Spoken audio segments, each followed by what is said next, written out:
There was a feeling of doom, I have to admit. There was a feeling of what next, the uncertainty of what's to come. I Ignorance did is feel bliss. it. Yes. Ignorance is bliss, my friend. But we were warned on certain things. We didn't believe to be fully true, but we quickly found out that they were true. So obviously, when you win MESC, then you become the belonging of the broadcaster. A product. A product. So that product cannot be altered. It's obviously the responsibility co-shared between the act and the broadcaster. So obviously you have to make certain exceptions with what to let go of some of the authority regarding your product. So there was the first meeting which had to be held. We were meant to be on the news the day after, and quickly things started to shift. There was a bit of this lingering thought. Things are not fully glam and great. And especially now that we are part of the domain of the public broadcasting service, now they had, a say Yeah. in what we do, how we act, and how we should represent ourselves. But the biggest issue was that they had a say on who's part of the team.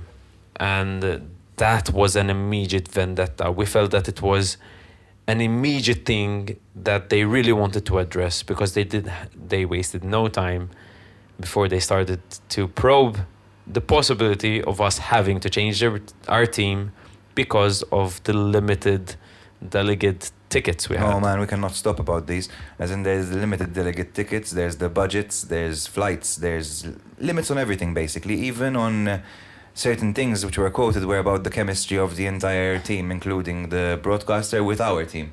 And we were very adamant, I believe, as in we really wanted to put our foot down when it came to who we wanted in our squad. Obviously, budgets played a big part in the... What we believed worked for us was the fact that we had our own team and we knew how to work with each other. Changing the chemistry of that would have been a very big mistake. Yeah, at the same time, you had to try your best to make sure that they feel ingrained as well, the broadcaster. You know, these are individuals. Yep. They're all proud of the work they do. So you have to try your best to not make it feel like we're a team, we're secluded, you do you, we'll do us. It cannot work that way. You know, everyone has to contribute into the project. And I think that was a big part where we were caught at loggerheads most times, you know, as in... And unfortunately, it was a matter of formula. We had a formula which worked. Yeah. And part of the problem of the formula that worked was that new people were introduced into the formula with different motivation. The motivation would not have been to contribute, but for a credit to the contribution, if that makes sense, to have played a role in a project, or just a matter of their actual work, that their payroll means that they have to have a role in it, a job. So They're it's being like, paid by the state, they need to do something. yeah. For me, there was also the element of people that we knew already, people who we had a relationship before, and then suddenly there were new people involved in the whole thing. So it was getting a bit uncomfortable even for us. For example, if we get requests from these people that we've worked with before, now we can no longer say, yes, of course we'll do it, even a simple interview. And that's, I think, created a bit of an uncomfortable situation for us, because obviously people then started feeling entitled, like, listen, I know them, they will do this for me for sure. But whereas we couldn't just say yes immediately, because obviously our hands were tied. And unfortunately, if you're not actually in it and you're actually experiencing the whole thing, you won't understand it. And obviously this is an element of politics, you know, and we try, I think, and what we admire the three of us is that we constantly try to keep peace, and we constantly worked for it to make it work. Even so at the detriment of our own energy supply, as in, I remember at points, like you mentioned a point about people who we previously worked with, for example. If you had to ask us to go on a radio interview back before the Eurovision, we would have eaten it up. We would run to the interview because we know how important that is to be exposed. However, when you're with the broadcaster, then obviously the broadcaster's radio station gets the first nod. That's always going to be the case. Exactly. You know, so it comes from these people who we previously worked with to understand that, and it also comes from the local broadcaster to understand we have a career after the Eurovision as well, which we need to prioritize. But they were not prioritizing that for Exactly. us. And at very big points, we had the radio stations asking us for interviews. Out of, I would call it pettiness, these interviews were pushed back to the point where we had to find a way how to mend our relationship with that particular radio station after the Eurovision. And this transmitted through a lot of things. There was a lot of problems with our calendar. At first, we were led to believe that we'll have someone scheduling interviews for us and moving towards a direction where we get the most exposure possible. But for a lot of time, we were seeing that we were not having the same work ethic. Whereas we ended up focusing our energy on so many things which were far from the song itself and the performance, which are needed, but would have been much easier with a bigger team or a team which It's focused. is A focused. team which is focused on their individual roles rather than trying to do other people's roles within the same place. At the same time, you have to realize you're working with a project that for us is not just a job, it's not just a place of work. For us, it's a life. It's life. You know, this is everything we've worked for the past God knows how many years, you know? And apart from that, one thing which always worried me a lot, which was a big worry for me, was our relationship and how our relationship is affected through all of these conundrums which are coming up every day, you know? Man. You know? I think what I constantly reminded myself was that at the end of all of this is going to be back to the three of us. Yes. Exactly. So, which again, it eventually happened. They left. They moved on with their life because they had the next the project. second the Eurovision finished. They had the next project to take care of, and at the end of the day, it was again, it was a full cycle. It was like back to the three of us. And that's what happened. We ended up dividing our roles. John amazingly took care of calendar and scheduling interviews. We're ending up meeting, I think, every day, doing 2 or 3 interviews every day with different channels and different blogs, which by the end of it was needed. And I don't think that the public broadcasting stations saw any value in these interviews. We saw value. Because for them, obviously, it wasn't playing a part in the final performance, but for us, it was playing a part in our life after Eurovision. And Sean ended up taking care of the sponsor, the financial aspect of it, us ending up generating money for the public broadcasting station, rather than this misconception that we are leeching off the public taxes and public funds for our performance. We ended up, how did it work exactly? We had a lot of sponsorship agreements, obviously, so it was unprecedented for a band to chase sponsors at the time. We chased our own sponsors. We obviously had the help from the sales team when it comes to the national broadcaster. We got a lot of sponsors. Obviously, I can name one example where I was really offended with a public reaction, as in, I don't mind saying it now in hindsight. I remember we had a sponsorship with Taspiro Barbershop, and we had a picture taken in one of his vehicles. It was his vehicle. I never drove that vehicle. I never touched it. It's not on my name. And the comments, there were several comments saying, oh, so the national broadcaster now is paying for vehicles for people who win the Eurovision. And that was so offensive. Like, we spent hours dealing with that person. We went to multiple video shoots to promote that person. We used our name in every sort of facet of their business in order for the broadcaster to get some financing to then pay forward into the application of the Eurovision, the staging and the accommodations. You know, yes, there was a spend, but not just that. It's not even about money per se. It was the sentiment that people think or have this idea that this is a waste of money. Exactly. Where it's most of it, we did a lot of work for us to be able to fund ourselves to be there. of course we did. We had a lot of help. Thankfully, what we created, and I don't want to sound too egoistic about it, but what we created, we did gain enough attention for sponsors to flood in and request their brand to be part of our brand. And that didn't happen out of luck. We worked for it. And we had to come up with content, which Sean constantly was whipping us about, which was needed. It wasn't our favorite thing to do, but otherwise we wouldn't have a performance to put up by the end of it, because these things cost money.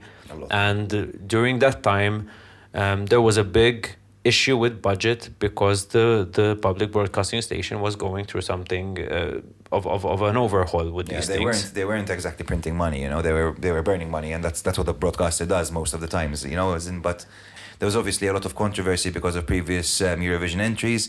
There were lots of long queries about people's dresses and how much they There cost. were court and cases going court on. cases and audits and all this. And obviously, we never wanted to rock the boat. You can look at the three individuals. We're not exactly rocking the boat kind of people. You know what I mean? Oh, As in, we're very firm believers in what we do, but we don't like to create chaos or havoc. You know. And the matter of it all was that thankfully we made brands interested in sponsoring us, for us to be able to fund certain things which were needed. Yeah. And by the end of it, we spent a lot of our own money, which a lot of people A ton of our own money. don't really know. And especially, we'll get to it, but even just being up in Liverpool, we had nothing really paid for us to be able to live there. Obviously, the flights were and the hotel was, but the hotel on a breakfast basis. Yeah, you had to have 2 to 3 meals a day. You needed to travel and get to different locations. Yeah. Mind you, even if you had to go to an interview, it wasn't paid for, guys. You had to get an Uber. You know, as in, it was And- crazy. And even for our spouses, sometimes they needed to come with us to help with certain things. We had to pay. We worked so much on things that took energy from us, rather than focusing on the performance itself. That I think it could have been delegated much better. Yeah. I have to say so. Leading up to Eurovision, first 2-3 weeks, we just focused on how are we able to organize this chaos and get focused again and on what really matters. And it is the song. It is trying to get ourselves into the finals, which one of the biggest issues we had is that on the first meeting, it was literally said on the table, you are underdogs, it was big. And it wasn't even like you are underdogs, then there's you. It's like, damn, have no chance of getting through. And as Busker fashion goes, this didn't really dishearten us. It just fueled us to do everything we could to prove them wrong. And But past that, it does have a weight. When you're constantly hearing the same sentence over and over, you're not going to qualify, guys. You're not going to qualify. Don't get your hopes up. Don't get your hopes up. I hate the sentence, don't get your hopes up. Yes, I think reality hits us as soon as we were announced the winners of the Malta Eurovision Song Contest. We did start getting a lot of support, not only from locals and obviously even from people from Europe and global. We used to receive a lot of messages every day, like, when are we getting to hear your song on Spotify? You know, we're sending their love, fan of the tracks. It was very overwhelming, but again, we had so much stuff that we had to take care of, because again, we were self-managed. Even though there was a public broadcaster who were technically managing us, but we were still our own managers. If we had to work on the song, it was us that we sat down here, we found time with it. We met up with Mickey and Matthew to compile it and finish it. It was our responsibility as well to actually make the music video, get the props to the music video. We go from one place to another, trying to make everything on time. So things weren't handed to us on a silver plate. So we still had to work all of this, which again, I'm not complaining, because it was my dream, you know, to actually live this kind of lifestyle. But having said that, we felt that after winning here, me personally, I felt that we're going to get a bit of a help. But I noticed that it is even harder, especially from us, because we are not the kind of people that usually represent Malta and the Eurovision Song Contest, and I think that worked against us at some point, because especially coming from suppliers, because people, some they did not take us seriously. Maybe we were too inviting, that they thought it's not worth investing in us. So that's why, for example, like Sean, he had to constantly, monitor and see who can sponsor us, who can help us. And thank God we found these people at the end of the day, because they're the ones who actually budget for us to make this thing work. Even when it comes to fashion, I mean, at the end of the day, we still wore the same jumpers, the same sweaters that we wore in the Malta Eurovision Song Contest, which we paid from our own money. Yeah, exactly. When we tried to actually get help, I remember to get our clothes, we find closed doors. Yeah, no we had one to, wanted we to had help to buy us. the material from Madrid. Well, exactly. Remember? And then we went to a sponsor friend, obviously, Charles and Ron, who did the sweaters for us. And they saved us not only once, but twice. Yeah. Other people were totally ignoring us. They gave us the suits for the turquoise Man, carpet they as gave well. us the suits. That personally put me in a sort of like an imposter syndrome, because I felt maybe we did not deserve to win at the end of the day. Maybe other people should have won. And I carried that thought throughout the whole competition. Even when I started seeing because obviously then they started announcing the competitors of other countries, and when I started hearing their songs, I started following them on social media to see what they're doing and everything.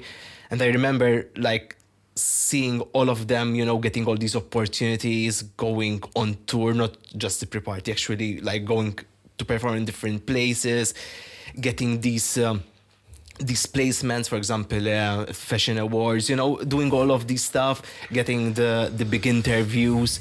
And I remember going to work, and I said like, what the fuck am I doing? Sort of, I'm here going to work, while the other competitors are actually like living the full of it, getting all these opportunities, having their own management, Doing it properly. Doing it properly. That's why. So at points I felt that since we're coming from a small country, maybe we're a bit neglected. Even when we actually did the pre-parties, I can never forget the feeling of like we're there, but suddenly you see all the reporters or the journalists going to certain countries, and we're just like there on our own, Yeah. And again, we did not receive any help, any sort of mentorship. So we had to, again, for another time, we had to find things our own way. And that's where the Busker TV, I remember we brought it back. Sort of, people don't want to interview us. Okay, not a problem. Let's interview ourselves, and let's get other participants into it. And we interview them as well. Something I remember is when there was Slovenia's Joker out, they had their team consisted of people which are actually A&Rs. They had 2 or 3 A&Rs within their own group, which were there, finding them gigs, finding them arrangements, finding them interviews, organizing these things in a way where they can maximize their output in a creative manner.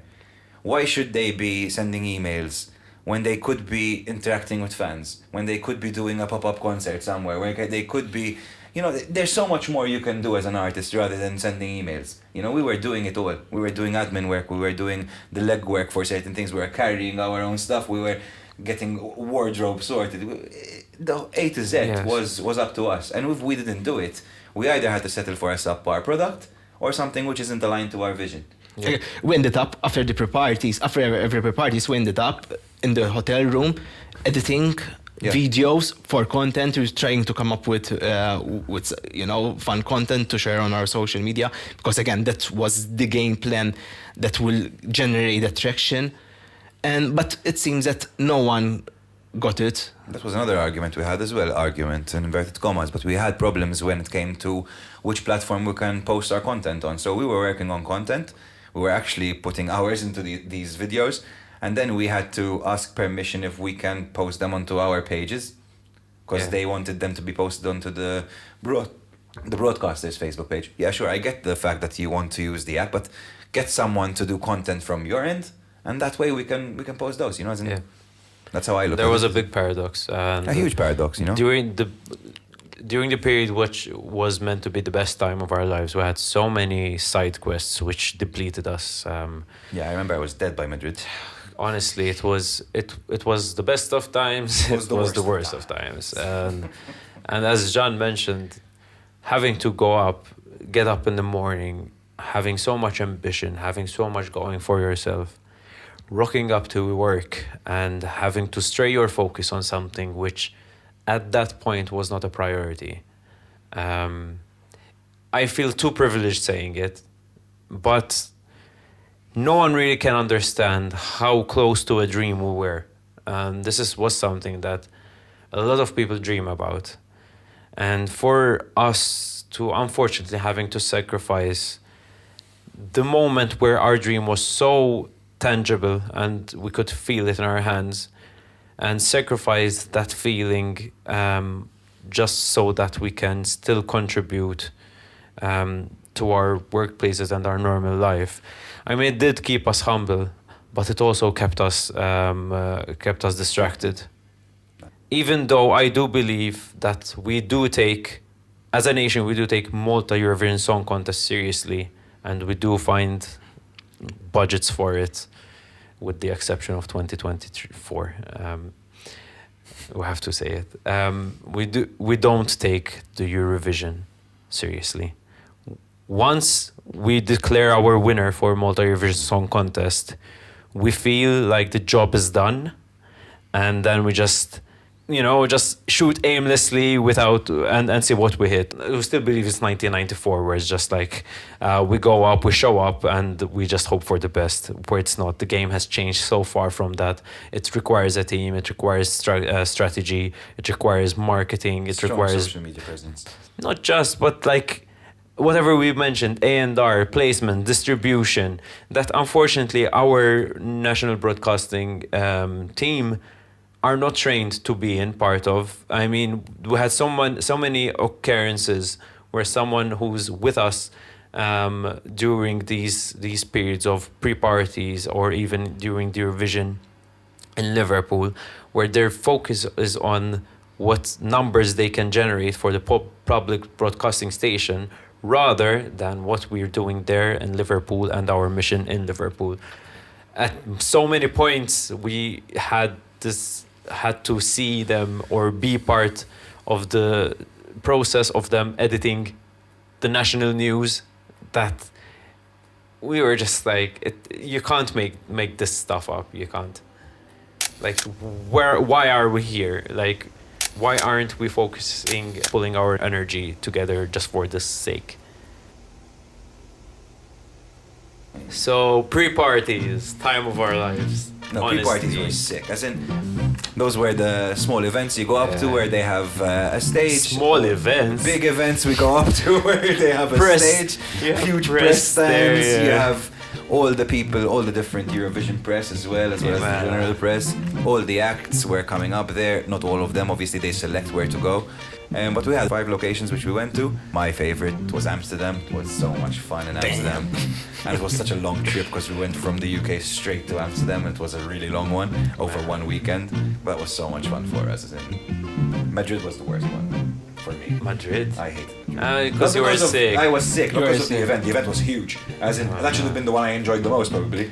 But I was so sick. It was ridiculous. Madrid was the one that I let my hair loose and I actually got slightly... How sad. How sad. The one time I'm sick, he gets drunk.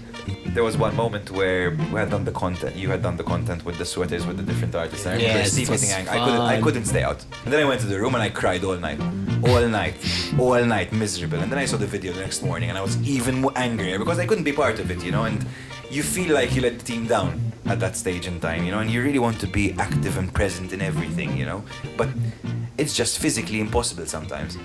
Yeah, if anyone who is confused how the pre-parties work is they formally invite the representative and one other member of the team to go up and represent. I mean, in our case, it was one other member because Malta. Other teams, other representatives had like wardrobe, hair, makeup, social media team. Like all the ways. Just a driver.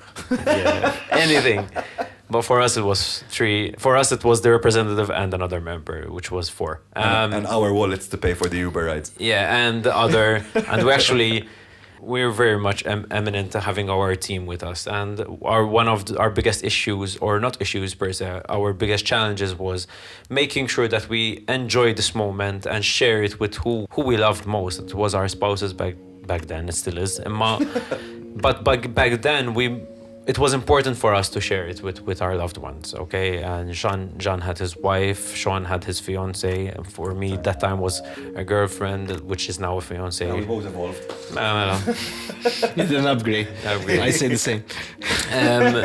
And for us to have them there, we obviously paid for their flights and accommodation, because that is what it was all about, making sure that we enjoy every step of it without having to compromise our personal lives, which was a challenge. Keep in mind, man, as in we were spending so many hours outside of the house that these people were probably seeing us for a fraction of the time they used to see us before. So we had to make an adjustment to make sure we spend more time together. You know? Not just otherwise that. we wouldn't spend time together. They've been with us through so much bad Negativity at things, times, yeah.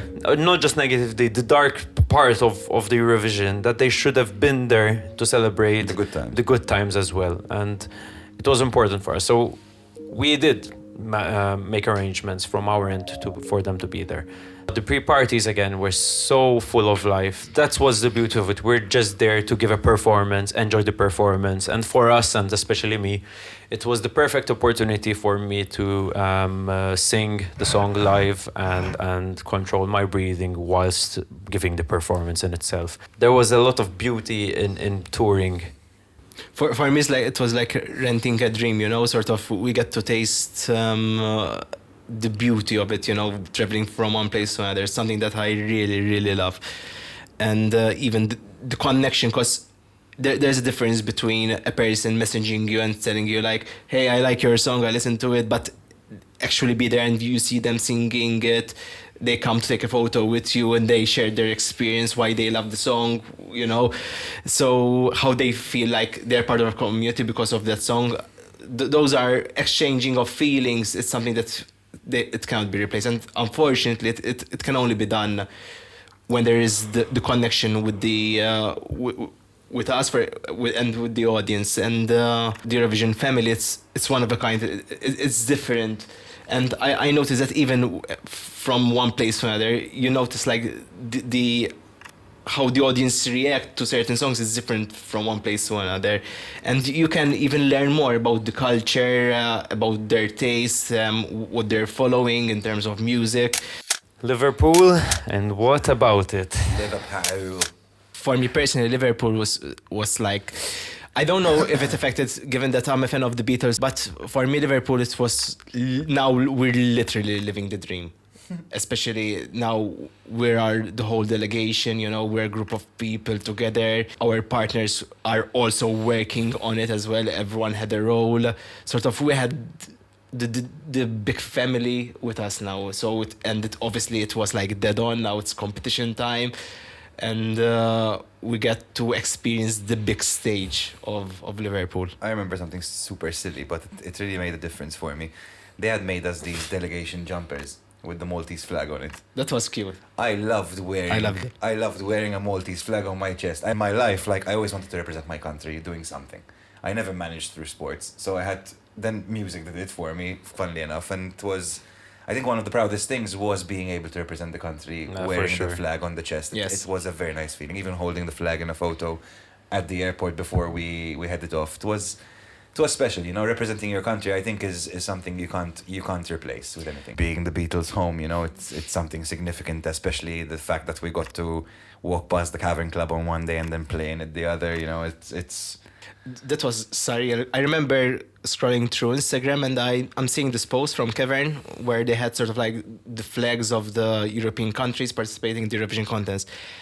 And I said, I'm going to message them. I want to play there. And I remember I messaged them and I told them, like, listen, we're the guys representing Malta. Do you have a slot for us to play there? And they replied, and it was like, okay, we're actually going to play at the Cavern Club. Wow. It's really top 3 moments for me. I think for us too, it made a difference as well because we got to play a bit live. I think that was a big change for us as well. Even though we were not rehearsed. No, we were horribly We were rehearsed. so far away from our instrument back then. And also, what I loved about Liverpool was our content. It reached a new level.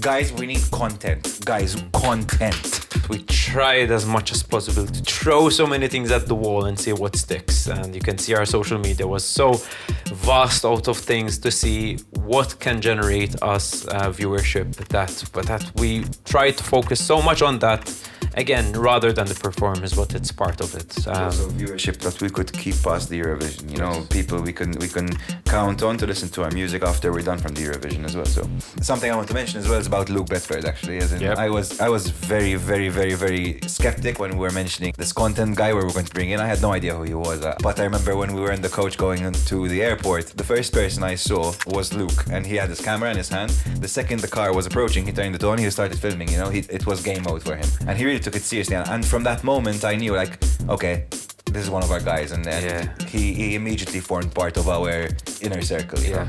I felt sad because I was like, where was this guy the whole time, you know? So when we were in Liverpool, it was not like, okay, now we're ready, we'll just shoot content, do interviews and go to rehearsals. It wasn't there. A person got in touch with us and he offered his place for us to actually rehearse there.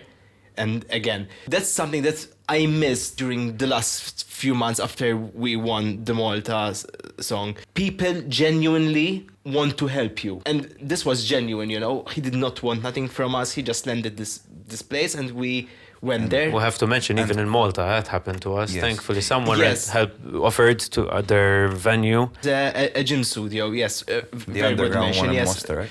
I'm still grateful to her to this day because, again, she saved us a lot. That you have to mention, like, the Swiss delegation was in the same hotel we were in, and they got to have this massive rehearsal area where they could practice their choreography and everything. We had to source something, you know, as in we had nowhere to rehearse. At a point, we were doing our warm-ups and our stretching outside, like on the pavement next to the hotel, and that was ridiculous in my opinion. You know, you're seeing an act which is going to represent the country, and they're rehearsing on a pavement, like. But we had to get the rehearsal done. Yeah, it would have been more humbling if it was a success story, which It wasn't. unfortunately It was, but it wasn't. It wasn't. It didn't help. It didn't really contribute to the mission. Let's say, it was mostly a detriment. It gave us paradox that we are here hailed as this idea of they're living their life. They're there. They've made it. They're successful. But we're just still brushing off so much blood, sweat, and tears. The reality was we were drowning and slowly depleting, as in that's the reality of it. As in we were so drained that I could see the exhaustion in every one of you. As in we were all dead, but we kept pushing for the sake of one, our band, and second, the country, because we felt a responsibility representing the country. And even in the way, something I have to mention is the way we interviewed. I feel like we brought pride to the country because we spoke in a way which was very eloquent, and we spoke in a very responsible manner. We never spoke in a rude or condescending tone. We always showed interviewers a lot of respect and gave everyone the time that they wanted. Every single message from the thousands of messages we got on Instagram was answered by Jean-Paul. Every single last message. And Steve used to tell him, don't answer, don't waste your energy, please. Rest. But he was awake at 2 a.m. answering every single last message, irrelevant who sent the message. So you could be the smallest digit or the biggest digit, but you still got a message back as a thank you to contributing to what we're doing, you know, as in... Even if there were bots. Exactly, Man. even bots, man. Those bots were answered, man. The feeling of having to prove ourselves throughout the whole process and having being dismissed or overshadowed by other countries which might have had a leg up with their management affected us. We didn't allow it to be seen, but it really did. Yeah, so for all the people that were looking on and thinking, oh, they're living the dream, as David was saying, and they're doing everything right, and they're all happy, and they're always happy, and that was something we got as a comment. We were always smiley and funny and joking around, but the reality was there was a darkness behind the smiles. You know, there was a bit of angst behind the smiles as well, and we were all exhausted, so it was a struggle to keep smiling and keep doing 20 to 30 interviews a day. You know, it was extremely difficult, which we were talked against of doing. I can't understand what strategy involves you not getting public exposure. And what could you have done instead of those interviews to get something of a result better than that? We had a 2% chance of getting through, but we made that 2% chance our 100%. We had to look towards it as the only possibility that we have and the only strain of hope. We kind of delusioned ourselves that we can do it. Every step of the way, we took decisions in order for us to gain as much possibility of that chance happening, which took us so far to the point where we managed to come up to semi-final night and believe that we could.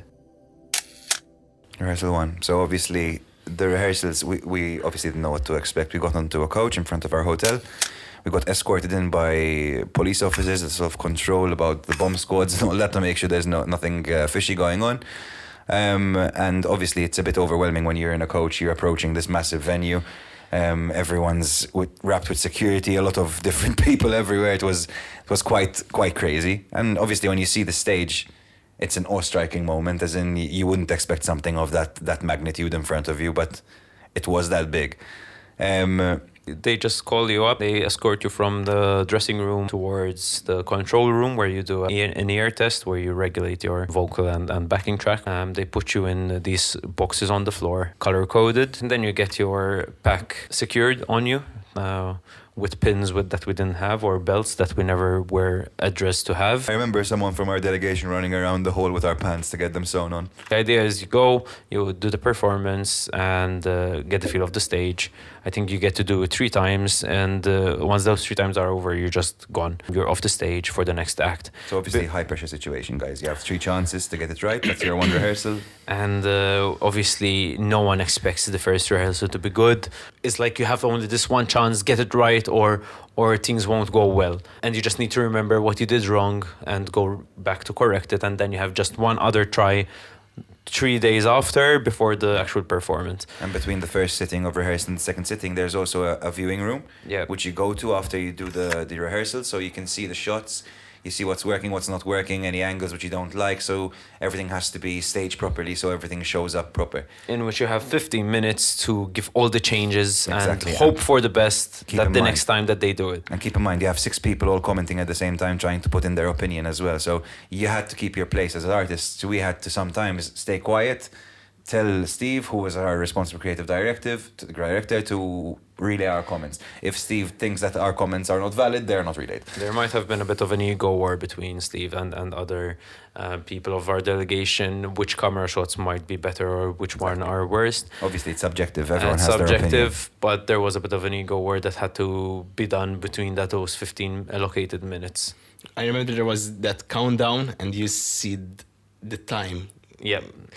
Time going down. That created a bit of a stress, sort of. And like, then there were some emotional moments as well. Like, for example, there was a point where the drum kit had to be... there was going to be a discussion where a large drum kit or a smaller drum kit was going to be used.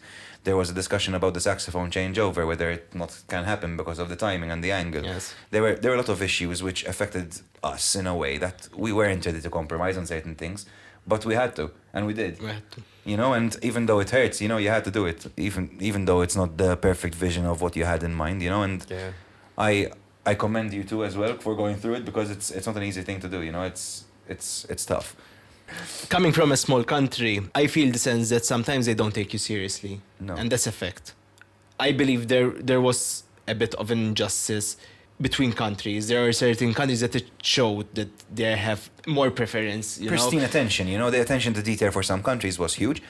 We are very defensive about and very passionate and very ambitious about our show, about our performance. So we wanted to have every second, you know, count, because we knew the pressure of us not qualifying. I mean, you go to the rehearsal before you see online from local newspaper saying that Malta don't have the chance of qualifying. So That's your local newspaper, mind you. So those are the people that are in our country saying that. So Exactly. imagine Local when your own team, imagine your own coach is telling you can't win, let alone what another people. Other person. So you start building all of this pressure, and then suddenly the first person you'll find on stage, you sort of like you burst your emotions through them. I remember shouting. We had a lot of running around on the stage, so and everything was very time sensitive. So not being in the right place at the right time would have looked messy.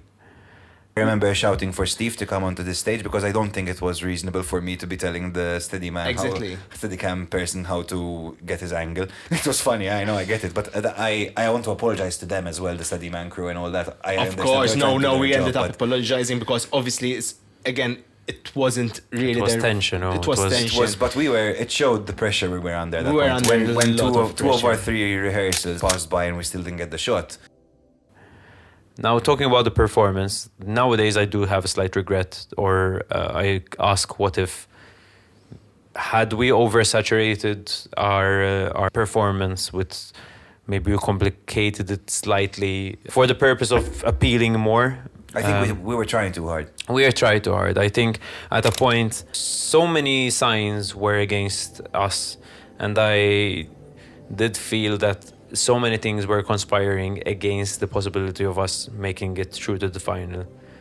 We strung to every inch or every chance of hope we could have gotten, and we became susceptible to every comment or any criticism or feedback we gotten, and made it kind of religiously. Took it religiously, and we tried to fix every inch of issue we were made aware about. And again, it all comes out of insecurity. And we obviously we know what the result was. We did not qualify to the final after the semi-final show, but we're not excuse people, let's face it. We've never been people to make excuses for outcomes. No. We always take it up on the chin, we take it on our chin, and we keep going, In fact, I remember we literally, after we got the result, I remember we did a sort of like a live stream. Yeah, explaining. Because the thing is, most people back here will just say, listen, my prophecy of it being a waste of money is true, We did not qualify, so it was a waste of money. And in reality, it can't be farther from the truth. Look at who we were before entering MESC, and look at who we are now after the whole Eurovision experience. I can't compare the band. From a popularity point of view, it changed dramatically. From our streaming point of view, changed dramatically. Our actual retention when it comes to our playlists, our concerts and all that, much better. And our own personalities, I don't feel like, David made a good point before, we were kids. It felt like we were children when we were doing the MESC, and when we were doing the Eurovision, it felt like we had grown a lot. We aged, yeah. We aged, and now I feel like we're even more experienced and older and more experienced than we were then. So it was all a learning curve which led to more growth, So it cannot ever be looked at as a waste of money. And it does put the country on a map of course as well. It does. Because, we received a lot of messages from people actually coming here. Exactly. After seeing us from the Eurovision, some of them even attended our concerts here. Okay, it's true that there might be unfairness when it comes to voting, because we say that people vote for their neighbors and everything, but still, the country's name is there. It was present throughout the whole time. Yeah. And at the end of the day, that is what matters. Keep in mind the one really big brutal factor that was a part of this, that it was the first year where jury voting was not a part of it, And you can see from Sarah Bonici this year, she suffered with the same fate, because of that lack of a jury vote, because the public voting is tough. And to get a public vote for such a small country, which is geographically not neighboring any kind of other country, which is voting in the thing, it's a big disadvantage. Part of our statistics were that most listeners were from Spain and England, which on our semi-final night they couldn't vote. I'm not saying that it could have been. It would have made a difference. I can say that's right. At least it wouldn't have given us just 3 points. It would. It leaves a lot of what ifs. What could have we done different? What if we were participating in the second semi-final night and not the first? What if other countries could vote? What if there was a jury vote? We weren't second. What if we weren't on the second place, the dead spot? The rest of the top 10, probably 8 or 7 of the top 10 were in our semi-final. Exactly, so yes. The Moldova moment. Yeah, that was horrible, man. And obviously the winner was also in our semi-final. Yeah, exactly. So our winner, And the winner, and the second place. second place, and the fourth place. You have to keep that in mind. The amount of competition that there was in our semi-final was absolutely ridiculous. And it kept fueling the fire from our delegation, locals here, saying listen, we're not going to qualify, And yeah, they were right in hindsight. Yeah, they were right. Well done. But it at the same have time, been. that's not the mentality you take before you go and do something, Unless you're confident, you can never, ever achieve the best you can.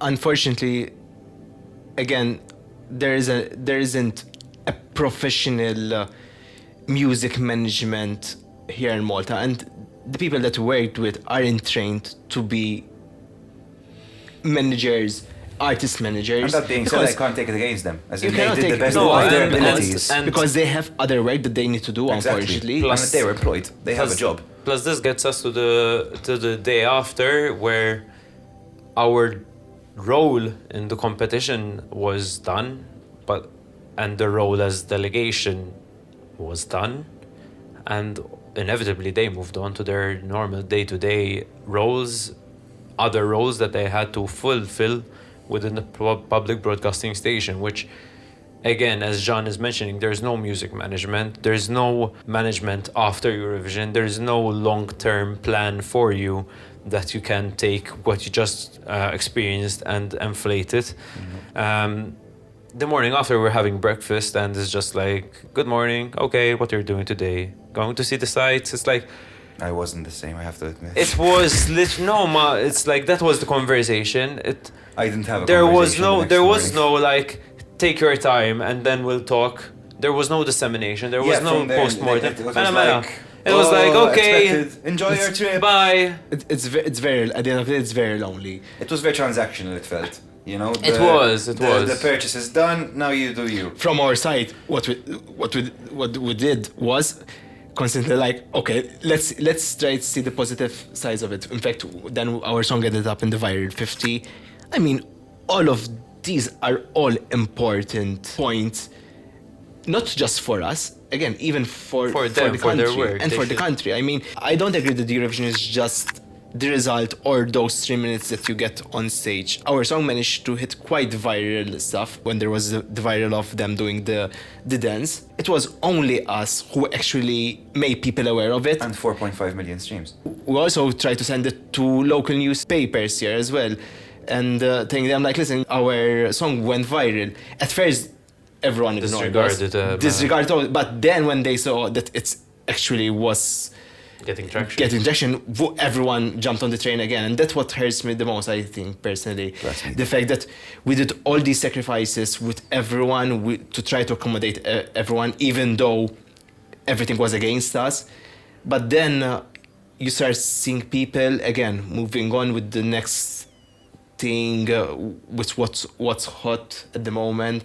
And I'm not going to say you're suddenly forgotten, because I don't believe that we suffered from that aspect, but you see the change of mentality, and you see who actually was honest when they were supporting you, and who they were just doing their job. If we had to go back into the therapy session part of this kind of thing we're doing, what was the feeling the day after for you as two individuals?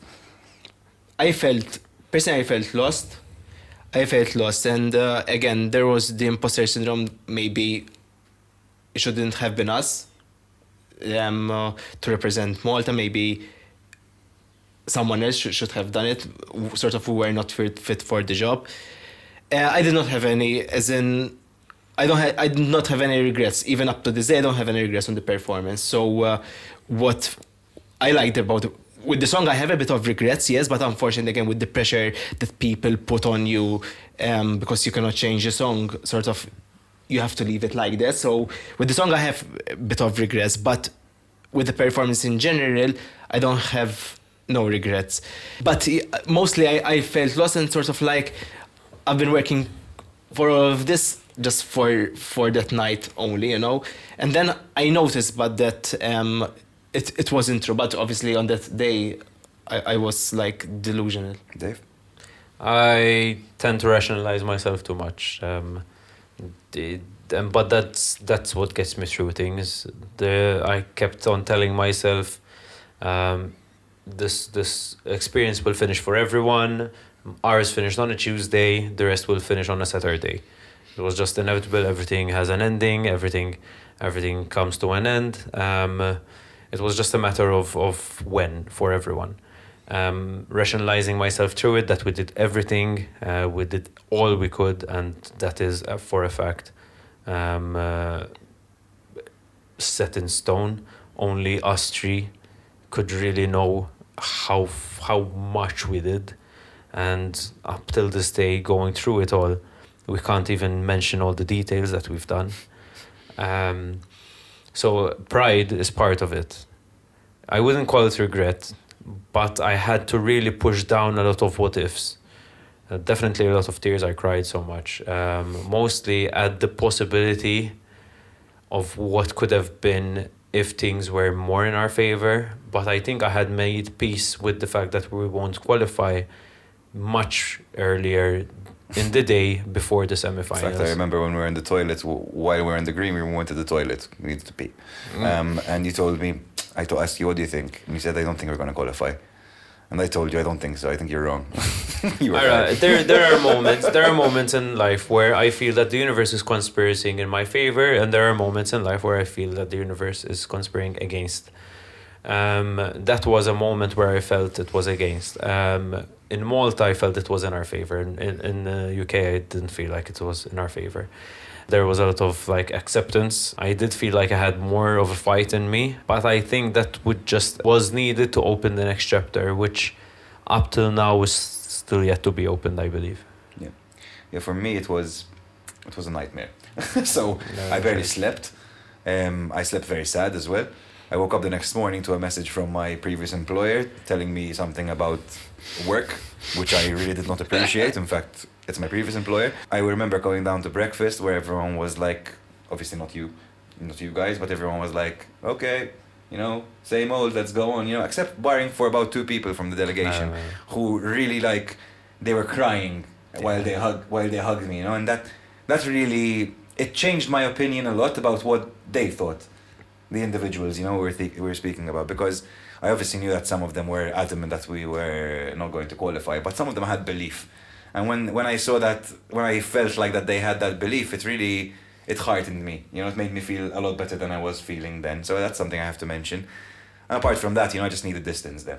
I needed 2 days where I recalibrate my brain into understanding what life is. Because I was living a dream for 4 to 5 months, and suddenly, that dream is over. Yeah. Obviously, it's not completely over. In my opinion, I'm still living the benefits of that dream now, because whereas we used to have a song which used to get 10,000 streams, now it gets 100 to 2,000 to 100,000 streams, which is a lot more than what I ever envisioned my band would have.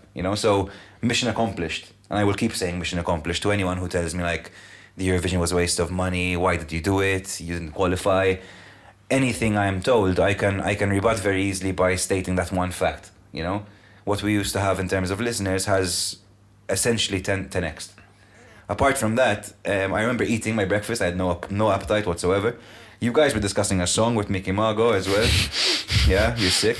And you were going through details and all that. I couldn't get myself to be a part of that. I needed to go away. So I started walking around Liverpool with my wife. We went to shop a bit, I tried to get over it. And I spent way too much money as a result trying to get over it. Retail therapy. That day in the evening we had a gig. I hated the sound check. Walking to that sound check was misery for me. What I hated the most, the fact that other participants, they had someone else doing the sound check for them. And then you feel so small. And you say It's very true. but I felt very honored that from all these countries, I think it was only us and 3 other countries that we performed on the night. And personally, I think we needed it, because the reception that we received from the people was amazing. Yeah. That was such a nice moment. And then we went to perform, and again, we had a good response. Those are the things that I want to remember from the day after. Mind you, that really picked up my day. I remember that. When I heard that reception, I saw you guys as well. I had a lot of moments where I was thinking in my head, and I looked at you guys while you were just living life. And I saw your faces, and at times you see happiness. For me, there's this kind of split personality. Between January up until May 9th, I was Dave Jr. From May 9th, the day after, I was David Malak again. Which, even though is me the same person, and I would love to be Dave Jr. every day, there was a bit of peace of being myself, having my priorities, being my girlfriend and my family, for a moment. I do believe that those months cradled a big dream, but I could see how people get lost in it. I enjoy the fact that I could just prioritize my well-being rather than put so many priorities before anything else. But I also felt so invisible walking in the streets the day after. I needed to be seen as an artist again, and I still crave it till this day. My profession doesn't allow me to be an artist. It's very non-creative. It's very scientific. It doesn't allow me to light up that part of my brain which sees the world differently. The only hope I had for me to be hailed much more than my day-to-day is gone.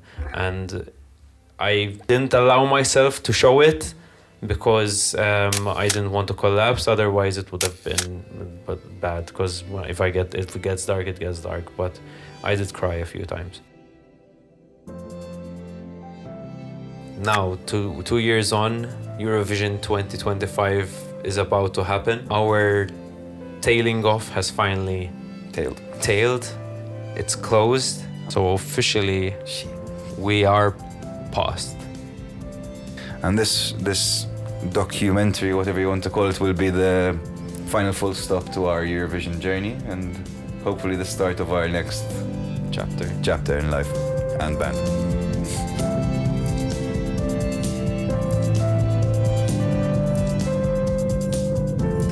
We are the Busker. Forever will be. Peace. Peace.